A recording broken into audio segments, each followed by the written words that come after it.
Hello everyone, praise the lord. ఈరోజు వీడియోలో Bible గ్రంథంలో పౌలు అనే వ్యక్తి గురించి తెలుసుకుందాము. పౌలు దేవుని కోసం ఎన్నో రకముల శ్రమలు అనుభవించాడు. బైబిల్ గ్రంథంలో 2 కొరింథీ పత్రిక 11వ అధ్యాయం 23వ వచనం నుంచి చూసినట్లయితే పౌలు గారు దేవుని కోసం ఏ శ్రమలు అనుభవించాడో అక్కడ వ్రాయబడి ఉంటుంది. అదేవిధంగా పౌలు గారు చెరసాల గదిలో ఉన్నప్పుడు కూడా తను ఏ అనుభవాలు కలిగి జీవించాడో ఈరోజు వీడియోలో తెలుసుకుందాము. చెరసాల గదిలో పౌలు అనుభవాలను గమనించినట్లయితే పౌలు తన చెరసాల గదిని పాటల గదిగా మార్చుకున్నాడు, స్తుతించే గదిగా మార్చుకున్నాడు, ప్రార్థనా గదిగా మార్చుకున్నాడు, స్ఫూర్తి పొందే గదిగా మార్చుకున్నాడు, నిరీక్షణ గదిగా మార్చుకున్నాడు, పత్రికలు వ్రాసే గదిగా మార్చుకున్నాడు, భక్తి సాధన గదిగా మార్చుకున్నాడు, ప్రభువు కొరకు ఎదురు చూసే గదిగా మార్చుకున్నాడు, ఆదరణ గదిగా మార్చుకున్నాడు, సంతోషము, సమృద్ధి, సంతృప్తి గల గదిగా మార్చుకున్నాడు, ఇతరులను ధైర్యపరిచే గదిగా మార్చుకున్నాడు, బోధించే గదిగా మార్చుకున్నాడు.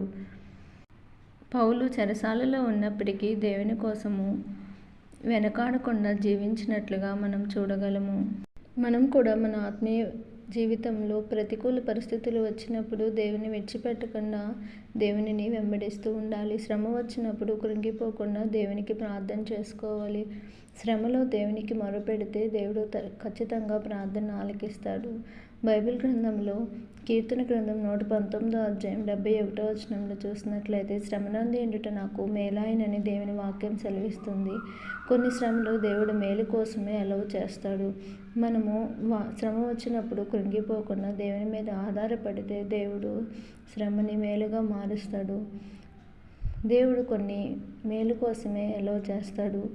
కాబట్టి మనము కృంగిపోకుండా దేవుని వైపు చూస్తూ ఆయనని వెంబడిస్తూ ఉండాలి.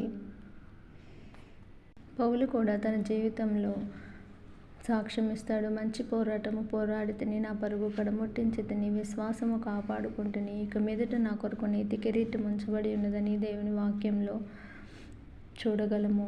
మనం కూడా మన ఆత్మీయ జీవితంలో పరిశుద్ధంగా జీవిస్తూ దేవుని కోసం బ్రతుకుతూ మన ఆత్మీయ జీవితాన్ని కొనసాగించినట్లయితే దేవుడు మన కొరకు తన రాజ్యాన్ని సిద్ధపరిచాడు. మనం కూడా దేవుని రాజ్యం కోసం ఎదురు చూస్తూ మన విశ్వాస జీవితంలో ఆత్మీయంగా జీవిస్తూ దేవుని కోసం బ్రతికితే దేవుడు మనందరికీ ఆ రాజ్యంలో చోటు ఇచ్చునుగాక.